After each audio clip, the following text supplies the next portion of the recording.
17 minutes ago Russia gave China a nasty surprise in Iran and Africa. The ancient Chinese wisdom about the wait-and-see attitude as the best weapon in any difficult situation played a cruel joke on Beijing. Since the 1990s, the Chinese political elite has become accustomed to the fact that China is Russia's only outlet to international markets and the big geopolitical arena.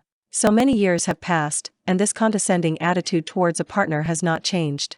Therefore, Beijing so easily got off with streamlined statements against the backdrop of a large-scale economic and political war unleashed against Russia and took a calm wait-and-see attitude, firmly believing that Moscow will not go anywhere and will undoubtedly come to the rescue if something happens.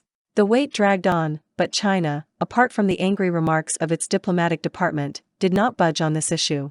Of course, Beijing does not care about Western sanctions and buys energy resources from Russia, but no one in China really cares about the Russian economy. The Chinese are taking advantage of the situation to improve their financial situation at the most optimal price against the backdrop of world quotes. At one fine moment, however, the leadership of the PRC suddenly had an idea. It turned out that Russia easily builds its blocs and alliances in the international arena, conquering new markets, and sometimes culturally squeezing them from the Chinese magnates.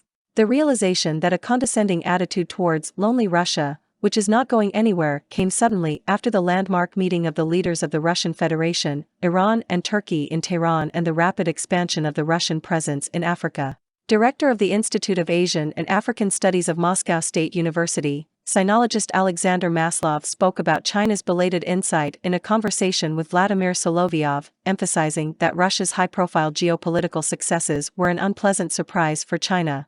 Beijing suddenly realized that the Russian Federation is coping well even without the help of the Chinese comrade, which already threatens the PRC with geopolitical loneliness against the backdrop of worsening relations with the United States because of Taiwan.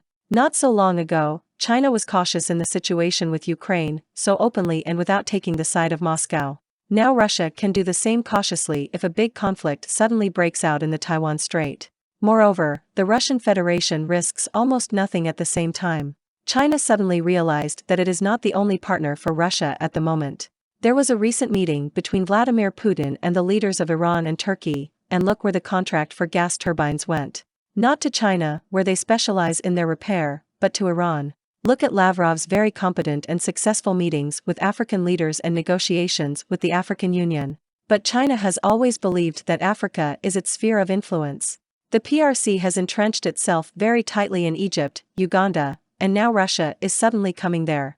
Moscow has suddenly changed its policy in Africa to a very proactive one, and this is the number one issue for the PRC, as Beijing clings to the Black Continent as an alternative source of resources. It turned out that suddenly we stopped being polite and showed that we have our own influence in the Middle East and Africa. The PRC does not like this very much, but Beijing cannot do anything. Somebody got too smart with waiting. Russia gave an unpleasant surprise to the Chinese comrades in Iran and Africa, the Orientalist summed up. Maslov repeated that against the backdrop of growing tensions with the United States over Taiwan, there are fears in China that at a critical moment, when Russia is asked to determine its position, Moscow will respond to Beijing in the mirror. That is, he will declare that he fully supports the format of a single China, but that's the point. The expert ironically noted that this time the Chinese wisdom about patient waiting can bring very bad results to its authors.